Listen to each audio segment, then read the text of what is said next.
Too much on Ryu.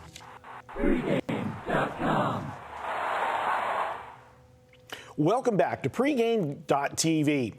Next up, we're going to take a look at a baseball game on Sunday. There's going to be Ken's free play. We're going to take a look at the LA Dodgers at the San Diego Padres. And, you know, the Dodgers were taping on Wednesday, of course, or excuse me, on Thursday. And, of course, Wednesday night, a little bit of history there with the Dodgers.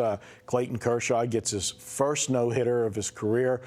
Dominant performance and was very close to being a perfect game. Struck out 15, but just that one throwing error cost him the perfect game. But what a dominant performance by him on Wednesday night. And it wasn't like he was going against a San Diego Padre lineup where they're just struggling to, you know, to get guys on base. The Colorado Rockies got a pretty good lineup. Yeah, it's unreal. This kid Rutledge actually ripped one down the left field line in the 8th inning with one out, and looked like it was going to be a double, but it tailed foul. That was the one ball that was really hit like a shot, and you saw Kershaw's face just kind of like, oh no, I didn't do this, and that's when he stopped going with the curve there and kind of used that fastball in the 9th inning. It was really solid, and you know, again, the throwing error. I know Hanley Ramirez wants that one back, but still dominant performance, 15 strikeouts, and like you said, only one guy has thrown a no-hitter where he has struck out more and did it twice, and that was, of course, Nolan Ryan, 16 and 17 strikeouts, and it's you know, great company to be put up there with Nolan Ryan. And you know, you got to admit, as good as you know Clayton Kershaw has been, you would have thought that he, you know, if there was somebody to get a no-hitter, that you know, he probably would have gotten one already. Surprised that took this long, but that just shows how hard it is, because in the last few years, there's not many pitchers that have better stuff than Clayton Kershaw. No doubt about it. And, of course, his teammate Josh Beckett got one this year as well. So good stuff for the Dodgers. And I kind of got on the Dodgers with their high-price payroll, and I was like, what is this team doing? I mean, as much as I get irritated about the Mets not scoring, well, their payroll pales in comparison to the Dodgers' payroll this year. They don't care. Luxury tax, whatever it is, we'll pay whatever it is. It doesn't much matter. And they are starting to play good baseball now. They're starting to get it together. Yasiel Puig is still the best hitter on that team, but they need some of the guys like Gonzalez to pick up their average. Adrian Gonzalez has always been a guy around 300, only 252 right now, so he needs to pick it up. But Kemp has picked his average up a little bit, which is good to see, because I didn't know if you know, he might have been one of those guys in the cycles that maybe he's coming off him, because we didn't see the long ball, but he's got 7 home runs now, only had 1 for a while, so a little bit of a concern there. But again, like you said, Dodgers, great pitching, so they don't need a lot of runs. They don't, but it would be nice to see some now. How often do you see a no-hitter and the game go over the total? It was 6.5 and they got 8. So last night in that one. But we look at this matchup, and for the Dodgers, we got Ryu going against San Diego and Stoltz, and Stoltz has not been good at all. He's been hit like a piñata. I know you got some good numbers on him. In San Diego, they're having trouble scoring, and are they going to be able to get to this Dodger pitching staff? That's the thing with Eric Stoltz, too. He had been really solid, and he was somebody that San Diego really looked at as being one of their future stoppers. And, yeah, it's been a miserable year, 2-9 on the season, so he's struggling. And the lineup, I mean, even Chase Headley's at 204.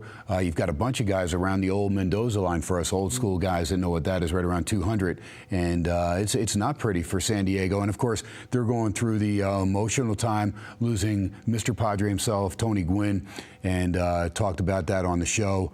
And, in fact, I got Ted Leitner, who has known Tony since his basketball days back at San Diego State, because Leitner not only calls the Padre games, but calls San Diego State basketball, and has done so. Tony was an 18-year-old kid out of Long Beach playing San Diego State, went there on a basketball scholarship, ended up turning into one of the greatest hitters. In fact, probably the greatest hitter that we've ever seen. Lifetime average, 338. How about on base? I'm sorry, bases loaded, Marco. 444 with the bases loaded in his career. Yeah, and the other thing about Tony Gwynn is that he never struck out. I mean, this is a guy that played how many seasons?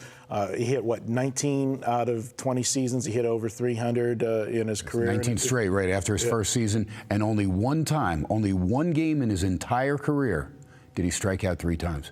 Wow, it's just absolutely, amazing to think about it. But the Padres, it's been a train wreck. They did get a win on Wednesday night, which, I talked about that on a radio show yesterday, thinking that, they were going up against Felix Hernandez. And the way he's pitching and the way this lineup's been going, you knew runs were going to be hard to come by. But I just said, this line, it's low. It looks, be careful. It looks too easy to take Seattle because you got that one intangible last night was how were the Padres going to react that first game back at home since Tony Gwynn passed away? And you knew it was going to be an emotional scene, a ceremony at the beginning of the game and everything. And they did, and they were able to come from behind and get the 2-1 win last night.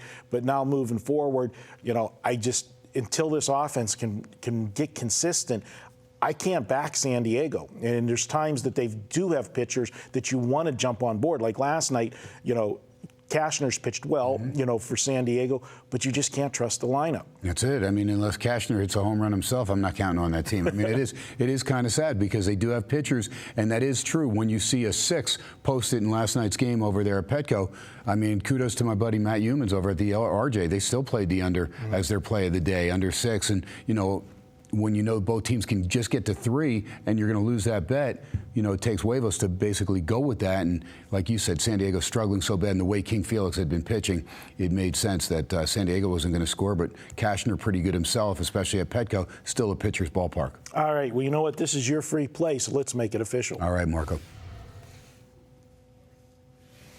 And these two teams going in opposite directions. And again, a big night for San Diego will be on June 26th when they have a big special night for Tony Gwynn over there. It's a Thursday night, and they're going to have a big ceremony over there for number 19. They actually spray painted the number 19 on the right field grass, and big ceremony last night before the game. Not a big one, but big enough.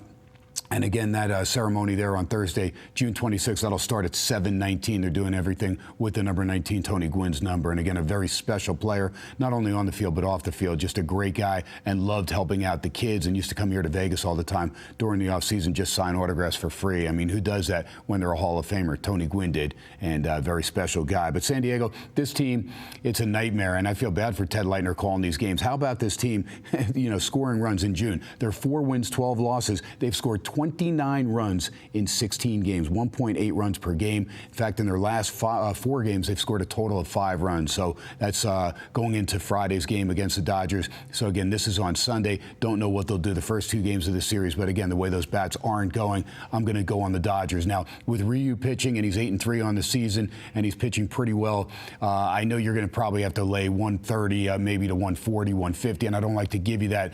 I feel comfortable, even though it's at Petco, laying the 1.5. I figure the Dodgers are good for a 5-1, 5-2 victory. Dodgers are starting to hit. Puig at 325. D. Gordon, what a table setter. How about 7 triples already, 37 stolen bases, just running away with that department. Only Hamilton over there for Cincinnati is staying within a shouting distance. He's got 28. Hanley Ramirez, Gonzalez, still some decent power numbers. Neither one really hitting for average 261, 252 respectively, but good enough to get that long ball out if they need to. Even in Petco, these guys are capable. And again, like the way the Dodgers are playing right now, this is a team that's 22-14 on the road going into Friday's series opener.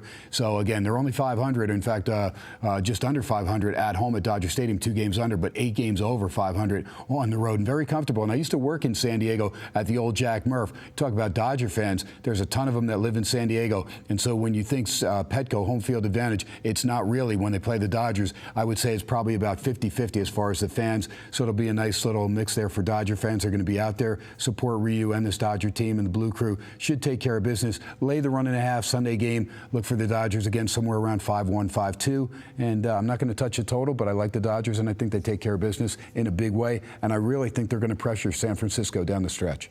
Well, and I can't say that I disagree with you, and I'll give you a couple stats. You're catching Ryu in his best situations, and I'll give you a couple splits. Okay. When he pitches at home, his ERA is 5.69.